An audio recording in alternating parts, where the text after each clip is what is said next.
লাভ নেই, ওটা already top ফ্লোরে বাটন প্রেস করা আছে, ওটা একেবারে ওপরে গিয়েই থামবে। আর হ্যাঁ, সেদিন যদি মন্দিরে ক্ষমা করে দিতে তাহলে তো আজকে আমাকে এখানে আসতে হতো না। আমি তোমায় ক্ষমা করে দিলে তুমি চলে যাবে? চলে যাব, কিন্তু মন্দিরেই ক্ষমা করতে হবে। রাই, রাই আমার কথা শোনো। রাই, রাই প্লিজ, রাই। তুমি এমন কেন করছো? তুমি আমাকে কি ভাবো? তুমি একটা খারাপ ছেলে। এটাই ফাইনাল? হ্যাঁ, ফাইনাল। আমার কোনো দুঃখ নেই, আমার বাড়ির লোক আমাকে তাই ভাবে। তাই সেই বাড়ির লোকের কাছ থেকে ছুটকারা পাওয়ার জন্য আমি মীরার কাছে গেছিলাম, কারণ সেই মীরার হাত ধরে আমি আমেরিকা চলে যেতে চেয়েছিলাম। কিন্তু ঠিক তখনই তুমি আমার সামনে এসে দাঁড়ালে। তোমার সাথে আমার প্রথম দেখা হয়েছিল ট্রেনে। তুমি আমার পাশে এসে বসলে, তুমি তোমার ফাইলটা ফেলে গেছিলে, কিন্তু যখন সেই ফাইলটা আমি তোমায় ফেরত দিতে গেছিলাম তুমি কিন্তু আমাকে জড়িয়ে ধরেছিলে। সেদিন তুমি আমায় থ্যাঙ্কস বলতে পারতে, হ্যান্ডশেক করতে পারতে, কিন্তু তুমি তা করলে না। তুমি আমায় জড়িয়ে ধরলে। আর সেদিন থেকে সালা আমেরিকা গেল চুলোয়, মীরা গেল ডুবে, আর ক্রিসের হাল ফুল ক্র্যাশ। কি যে হচ্ছে আমার, আমি কিছুই বুঝতে পারছি না।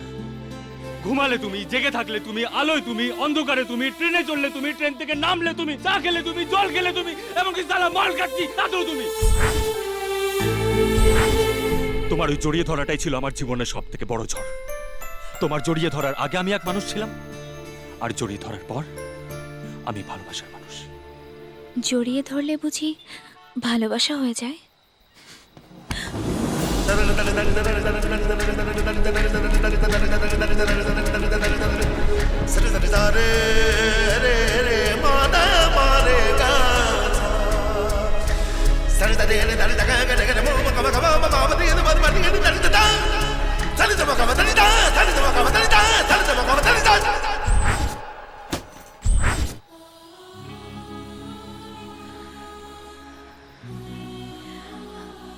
কিছু ফিল করলে?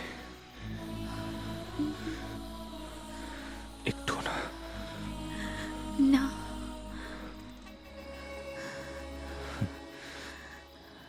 তুমিও আজকাল মিথ্যে বলছো রাই।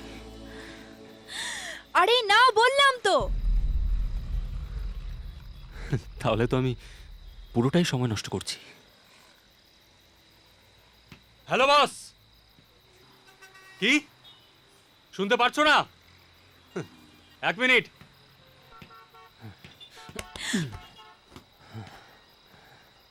এবার শুনতে পারছো? একটা মেয়েকে ভালোবাসলাম, তার মনেও জায়গা করতে পারলাম না। আমি মানছি, আমি ভালো চাকরি পাইনি, ভালো করে পড়াশোনা করিনি, সব আমার দোষ, আমি মানলাম। কিন্তু এই মেয়েটার মনে আমি জায়গা করতে পারলাম না। এটা কিন্তু তোমার দোষ। আচ্ছা ঠিক আছে, ছাড়ো, আমি আসছি, একেবারে ডিরেক্টলি কথা হবে। ক্রিস! এক মিনিট ম্যাডাম, এক মিনিট। এই পৃথিবীতে সব কিছুর এক্সপায়ারি ডেট আছে, কিন্তু ভালোবাসার নেই। তাই আজ আমি আমার ভালোবাসা এখানেই রেখে আমার লাইফের এক্সপায়ারি ডেটটা আমি নিজেই বসে নিলাম। একটা হেল্প করবে প্লিজ? তুমি 1, 2 আর 3 গোনো, আমি এখান থেকে ঝাঁপ দেব। কি হলো?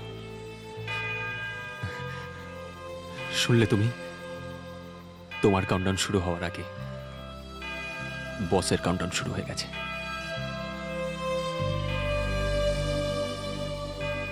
বাই।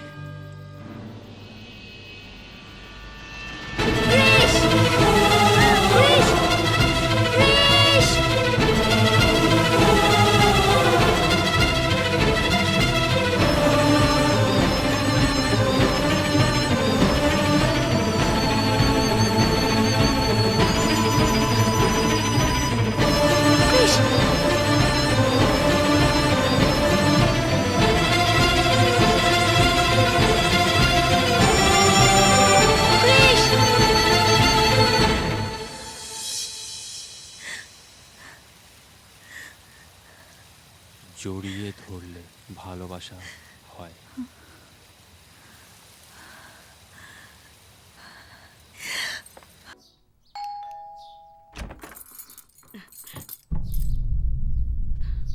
ক্রিস কি এ বাড়িতে থাকে? হ্যাঁ থাকে, কিন্তু ও তো এখন বাড়িতে নেই। ওর দাদা আছে। জামাইবাবু, আমার দেওর কি কিছু করেছে? ও যা করার করেছে, এবার বাকি কাজটা আমরা করব। হেভি জিনিয়াস মাল। হ্যাঁ, যে মেয়েটা তোকে আই হেট ইউ বললো তার মুখ থেকে আই লাভ ইউ বলেই চললি? আমি রাইকে সত্যিই খুব ভালোবাসি।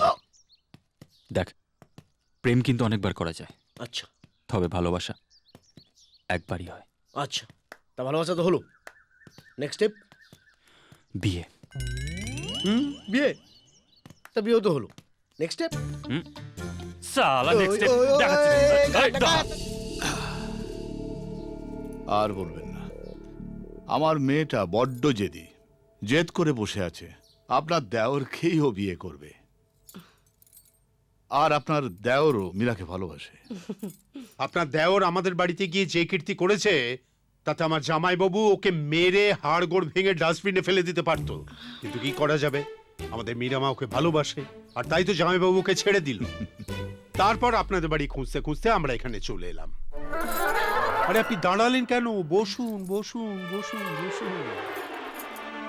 জামাইবাবু, যৌতুকে আপনি কত দেবেন? 10 কোটি মতো দেব। আপনি দাঁড়িয়ে কেন গেলেন? বসুন। আর বউ ভাতের খরচা বাবদ আরো 2 কোটি টাকা দেওয়া হবে। আরে আপনি দাঁড়ালেন কেন? বসুন। না না না, বসবো না, আমি দাঁড়িয়ে থাকি। আবার এক্ষুনি কি কথা বলবেন, আবার আমায় উঠতে হবে। আর বারবার উঠবস করা আমার অভ্যেসে নেই, তার থেকে আমি দাঁড়িয়ে থাকি। হ্যাঁ, আপনার স্বামীর সাথে একবার কথা বলতে চাই। উনি ভেতরেই আছেন, আপনারা একটু বসুন, আমি এক্ষুনি ঠেলে নিয়ে আসছি। জামাইবাবু, ঠেলে আনবে বলছে কেন? জানি না।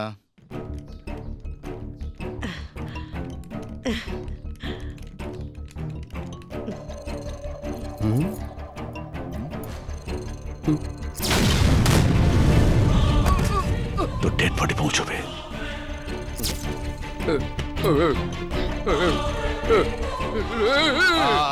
আপনি এনাকে ভেতরে নিয়ে যান।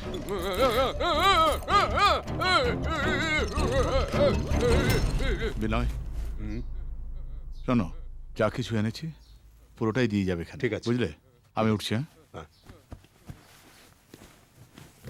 আচ্ছা, হয়ে যাওয়া কাজকে তুমি তো বিক্রি কেন দাও বলো দেখি? ওদের সকলের সামনে ওয়াও ওয়াও শুরু করেছো। চুপ করে বসো, আমি আসছি। আস্তে আস্তে, সাবধানে। ওদিকে যাও, ওদিকে। হ্যাঁ হ্যাঁ, সাবধানে রাখো। হ্যাঁ, ওদিক। আরে সাবধানে ভাই, ভেঙে না যায়। দেখো দেখো। হ্যাঁ, আস্তে আস্তে রাখো, আস্তে আস্তে যাও। ও দাদা, এগুলো কি? আমার জামাইবাবুর তরফ থেকে আপনাদের জন্য সামান্য উপহার। এবার পুরোহিত মশাইয়ের সঙ্গে বসে বিয়ের দিনটা ঠিক করে ফেলতে হবে। চলি। ও ও ও ও দাদা, শুনুন শুনুন শুনুন, আমাদের পরিবারে বিয়ের সময় না ওই ছেলের দিদি বৌদিদের ওই সীতাহার, ওই গয়নার বাক্সর ভিতরে দ্রৌপদী, সীতা, শূর্পণখা সব রাখা আছে, দেখে নেবেন দয়া করে। চলি।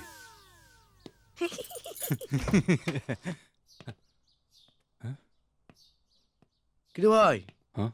এ তো অন্য বাড়িতে ঢুকে পড়েছি। হুম। চল চল চল চল চল। এই দাঁড়া দাঁড়া দাঁড়া, বৌদি,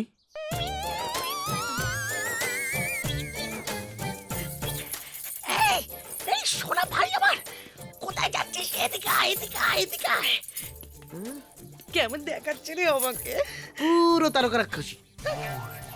এত গয়না কত দিয়ে পেলি? লটারি থেকে গয়না দেয় নাকি আজকাল?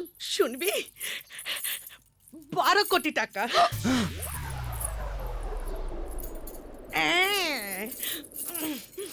মিষ্টি খা, মিষ্টি খা, আমার সোনা দেওর, মিষ্টি খা, মিষ্টি খা। আজ এমপি তার মেয়ের সাথে সম্বন্ধ করতে এই বাড়িতে এসেছিল। এমপি? কোন এমপি? চিনিস না জানো? আরে বাবা, এমপি ডিএস তালুকদার, যার মেয়েকে তুই আই লাভ ইউ বলেছিস। ও, এখানে এসেছিল? হ্যাঁ, এখানে এসে সম্বন্ধ পাকা করে যৌতুক দিয়ে তারপর গেল। আমি আসছি। ওর আবার কি হলো?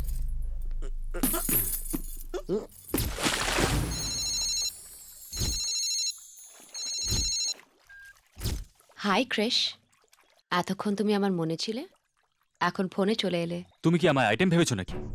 তুমি তোমার বাবাকে আমার বাড়িতে কেন পাঠিয়েছিলে? আমি এখানে কুলকুল হয়ে রয়েছি, আর তুমি এখানে হট হয়ে রয়েছো? কথা পেঁচিও না মীরা, সোজাসুজি আমার কথার উত্তর দাও। তুমি আমাকে তোমার বাবার ব্যাপারে কি বলেছিলে? বলেছিলাম আমায় জোর করে বিয়ে দেওয়া হচ্ছে, তুমি এসে আটকাও। আর কি বলেছিলে? আর বলেছিলাম তুমি বাবাকে এসে বলো তুমি আমায় ভালোবাসো। কিন্তু সেটা তো সত্যি না। আমার ভালোবাসাও তো মিথ্যে না। দেখো মীরা, আর কি দেখবো? আমি তো জেগে ঘুমিয়ে তোমাকেই দেখছি। 48 ঘন্টা সময় দিচ্ছি, তার মধ্যে ভেবে নাও